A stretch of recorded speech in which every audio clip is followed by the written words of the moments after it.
Welcome to the Doctor's Life Podcast with Diane Ansari-Winn, MD. Dr. Diane is a stress and burnout coach for doctors. With her 15 years of experience as an anesthesiologist and certification as a physician development coach, Dr. Diane coaches doctors on how to live a rich life of purpose, fulfillment, freedom, and happiness both at work and at home. In this podcast, Dr. Diane brings together doctors and researchers that are experts in health, wellness, stress, and burnout, as well as doctors that have been successful in clinical practice, academics, non-clinical careers, and business to share their expertise and life experience so that you can live your own life purpose, fulfillment, freedom, and happiness. To get free access to a PDF and video of easy and proven strategies that melt stress away and keep it away, simply register at www.dianeansari-winn.com. That's www.dianeansari-winn.com. Now here is your host, Dr. Diane Ansari-Winn. Hi, it's Dr. Diane here, and I have a quick request before we jump into the show. If you like this podcast, it would mean so much if you took just a moment to hop over to iTunes, write a review, and rate the show. That is how other people will find the show and get the same great value from it that I hope that you're getting. It just takes a few moments to click a star rating and write a quick note. Now, on to the show. Well, hey, everybody. Welcome to another episode of the Doctor's Life Podcast. I'm your host, Dr. Diane Ansari-Winn, and today I am so pleased to have with us Andy Lee. He is the Chief Mindfulness Officer at Aetna, which is an amazing position to have to be able to help guide mindfulness efforts at such a large organization. Thank you so much, Andy, for coming on the podcast today. It's great to be here. Thanks for the invitation, Diane. Chief Mindfulness Officer, it's such a unique position. On the podcast, we always like to ask our guests about their journey to where they are so that they can inspire others. So you can hear about what you do, but also just as importantly, kind of your path to how you got to what you're doing today. Sure, that'd be great. My background is actually in organizational psychology and human resources. And before I got involved in mindfulness, I had roles in learning and development and talent management, those types of jobs. And then I was first exposed to mindfulness actually through an executive coach that I had in my early 30s. And we were having a discussion about some of the challenges I was facing at work, and he said, "Have you ever considered meditation?" You know, it was news to me, but I took an interest, and I took a look at it, and that's pretty much when I started.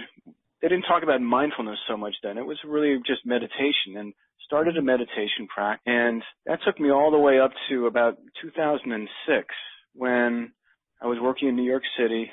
I had a talent management job at a Wall Street firm and just faced a number of personal and professional challenges both at the same time, and had kind of a meltdown, honestly. You know, what they used to call, I guess, a nervous breakdown. One day I said, I just can't do this anymore. This job is not right for me. It's not working for me. And I had some personal challenges as well at the time. And I took some time off of work. And during that time, when I reflected on it, I realized that what had gotten me into that predicament was just a long series of kidding myself, self-delusion, thinking that everything was okay and that I just kind of put one foot in front of the other and everything.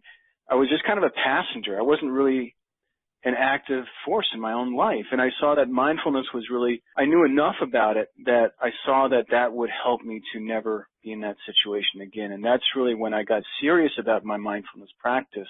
And after that, I came back and became a consultant, and I did some executive coaching, and I saw how other executives and professionals of all types were just struggling with stress and stress-related things, and found that my own mindfulness practice and the skills I had learned were so helpful for them. And that's when I started to offer mindfulness as kind of a product, as a consulting product to corporations and companies and other groups, and as well as teaching it in the community. And that's what I was doing when I got the call from Aetna about this position. And, you know, I'm just thrilled to be here because it really taps into my understanding of how companies work, my personal understanding of workplace stress and also what is now, I think, pretty robust experience with mindfulness and teaching mindfulness. Mm-hmm.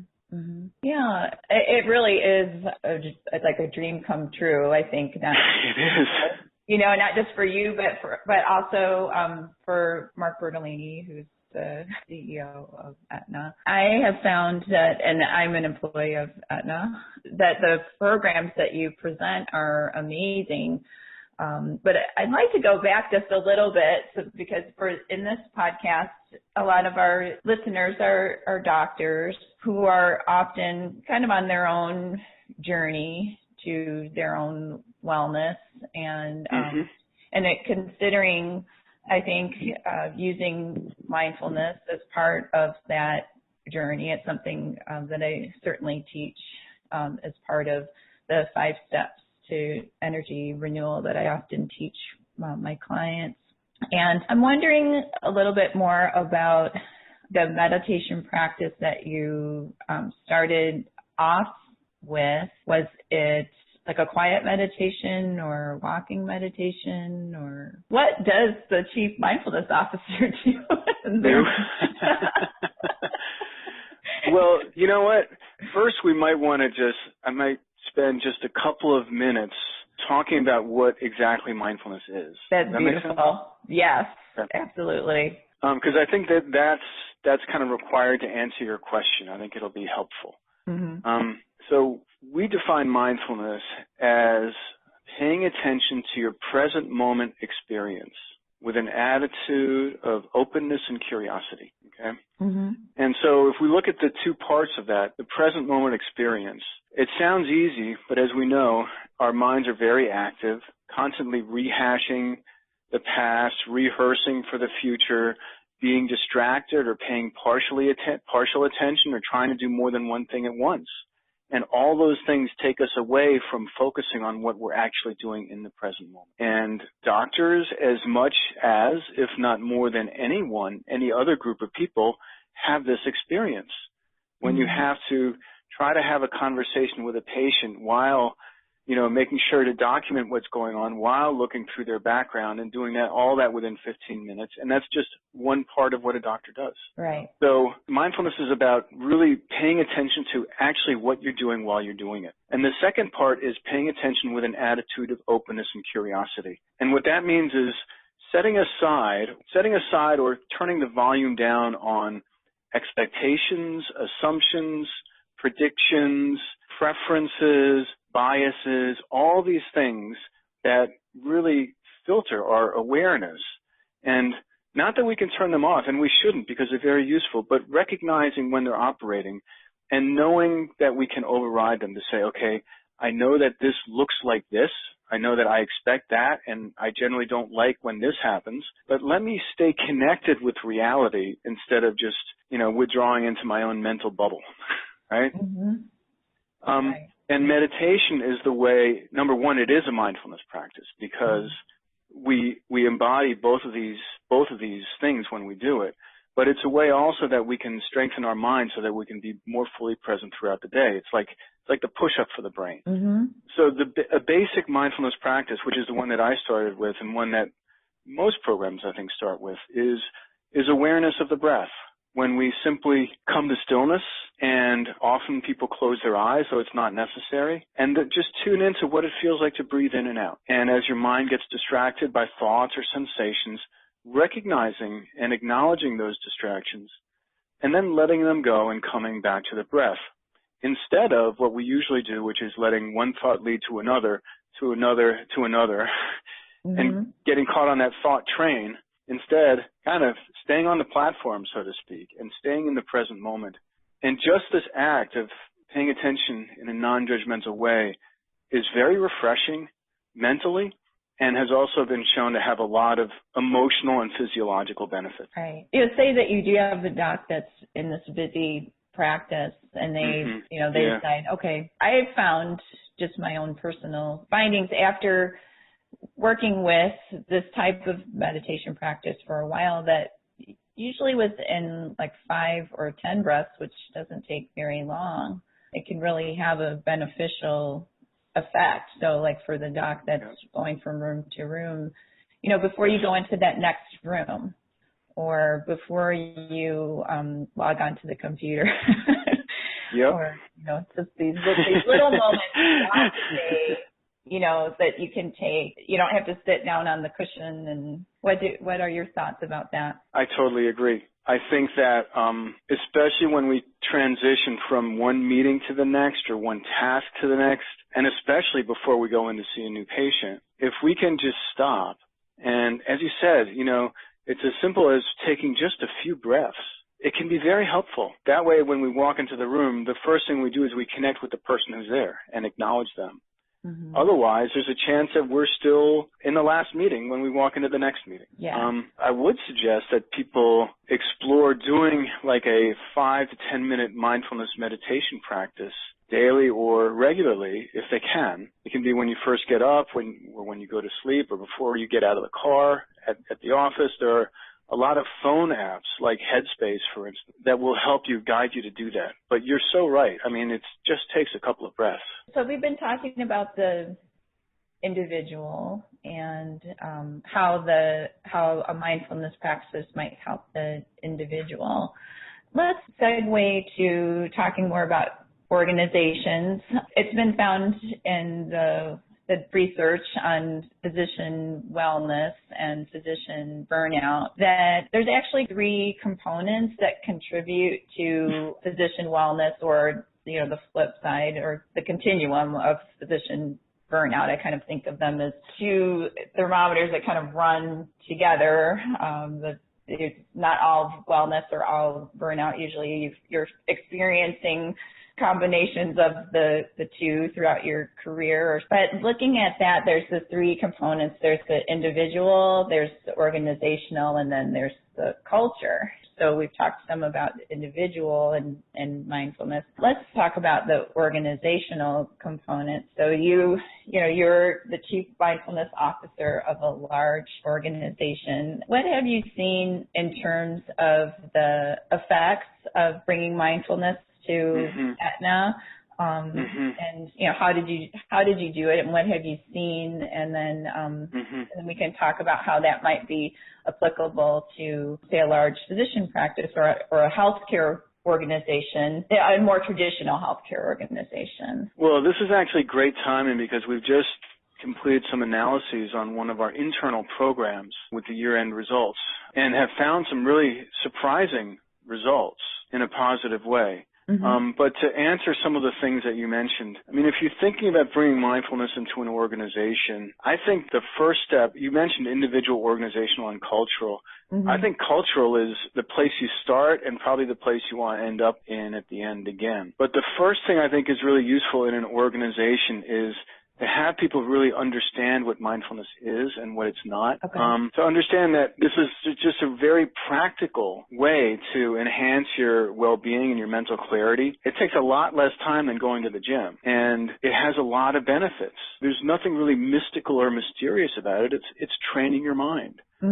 So what we did here, and what I would probably recommend to any organization, is to make it kind of a topic of public conversation, to do simple things like lunch and learns or circulate articles or write blog posts. Make it clear that the organization supports this and sees this as okay, and also educate people about the fact that this isn't weird. It's actually extremely effective. Right. And then so what you're doing is you're reducing the chance of organ rejection, if I can play a doctor here for a second. Right? Because how successful that organ will be is to be determined, but the first thing you have to do is you have to give it a chance, right? And then even what we find is that even if an individual themselves feels that they've got things under control, they're not really interested in mindfulness. They like to ride their bike or they like to play golf. Then still, if someone they know or someone on their team is interested in mindfulness, they'll say, well, that sounds great. I've heard good things about it. And that is so important to any future work, I think. So the way we did that here is we have an annual June Mindfulness Challenge, which is a 4-week program. Each week features a different theme, mindfulness theme, and each theme includes a variety of resources like work tips, guided meditations, educational videos, links to articles, so people can really explore mindfulness around these themes, not in an aggressive way, really, but in a way that hopefully will draw them in and pique their curiosity.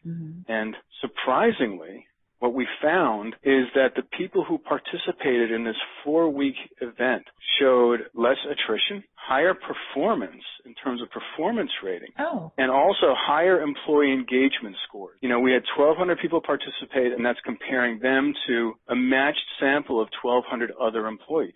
And this is looking at it against the match control, comparing before and after results. I'm sure there's a lot of other possible explanations, but even directionally, I was personally floored and very excited to see these results. That is really exciting to see that you can make a change like that. And in healthcare organizations, attrition and in employee engagement is really huge, especially for doctors. It costs $500,000 to about $1 million to replace a physician if they're lost, if they go to another position. And not only that, but it's not just losing that doctor, it's losing the team, because oftentimes the team around that doctor tends to move on or change significantly. And then their patient panel too. If Dr. Jones leaves, they don't always go to see Dr. Smith in the same practice. Right. Yeah, burnout I know is a huge issue. And also, actually, there's research that shows that doctors who practice mindfulness get better reviews from their patients. And I would just throw out a resource that people can look at. Two folks in the medical field who have done a lot of research and also offer workshops on this, Michael Krasner and Ron Epstein. They're at University of Rochester. You can look at the studies that they've done around mindfulness and how it benefits patients, as well as the programs they offer about how this practice really can help physicians in particular. That's wonderful. Any resources that you can send along, I can include those in the show notes as well, everybody. So we were talking about changing the culture, so there's that piece. But how about for the rest of the year? We get that question a lot in July. It's like, why did this end? What am I supposed to do now? Or if you have somebody come in, or if you're looking at developing your own internal program, maybe you're an academic department and you don't have videos, et cetera. Academics and doctors in general, we're always looking to save our money and organizations in general. So what are some maybe some lower budget effective strategies that you might be able to use to start incorporating mindfulness into an organization? Well, again, probably a good place to start or in the mix needs to be someone who comes in and speaks about mindfulness. The trick here is that you have to get the right person who knows the audience. Now, there's a course called Mindfulness-Based Stress Reduction, or MBSR, which is seen as very effective and has a lot of medical research supporting it. If you find someone who teaches that course, they will probably be fairly well qualified to come in and talk to your doctors about the benefits of mindfulness. That's like one criteria you can look at. Another thing that you can do on the low cost side is you can promote a mindfulness app, and you don't really need anything to do it, but just say, as a company, we want to explore mindfulness, and there's a number of apps that either have a free, allow you to use them for free for a while, or have some free content long term. Some of those apps include Headspace. Another one is Calm, CALM, and there's another one which is actually called Stop, Breathe, and Think, which is an odd name because you're not really thinking when you meditate. But it's very simple, very accessible, and it offers some content, some very basic free content that's quite useful, quite effective, and that doesn't cost anything. You can upgrade and get more stuff, but as a team, you can just say, why don't we try to use this once a day? I would say, 10 minutes a day for 10 days. Just do that. Find a group of people who want to do that together, and then have them get together after 10 days and share their thoughts and experiences. I love it. That's a really great way to get started. Well, you'll be surprised, or maybe you won't, how many people will say that they don't have that kind of time. Although I think the average I don't know, how much TV does the average person watch per day, or how much time do they spend on the web? I don't know. But still, I do know what it feels like. I know, but you know how it is. I don't, but there's always something else that needs to be done. But, maybe 10 minutes for 10 days is possible. Yeah, that sounds good. Oh, you know what? Another thing I would say is that I think an overlooked population in my personal experience is medical staff in private practices or administrative staff in hospitals. I think mindfulness can be of huge benefit to those folks as well. Yeah, I'm glad you mentioned that, because as I was saying before about the doctor and if the doctor leaves, their team leaves. But, I found that when I was in practice, in my anesthesia practice, that the early adopters and the champions of new initiatives at the hospitals, the staff outnumbers the doctors several to one, and also they tend to be the early adopters of new initiatives. So I think it's really good that you mentioned that addresses the culture, the organization, and the individual as well. So any last thoughts, Andy? Well, we are internally at Aetna, we are focused on actually nurses and clinicians more generally, but nurses in particular, as people that we want to bring mindfulness to. And we're developing a program in collaboration with our head of nursing that we hope to roll out later this year. So hope to have a lot of great results from that process. Although I know nurses here play a little bit different role than they do out in the rest of the medical community. But I just think this practice has so much to offer to doctors and to the way that they interact with their patients and the outcomes they will see for themselves and that their patients might see. I'm just very grateful for this opportunity to speak to your audience, Diane. You're very welcome, and it's really been a pleasure speaking with you, Andy. Well, we've been talking with Andy Lee. He's the Chief Mindfulness Officer at Aetna. Thank you, everybody, for listening to the podcast. Be sure to check out the show notes. All of the resources that Andy mentioned will be in the show notes. And until next time, everybody, I hope everyone stays happy and healthy. Take care.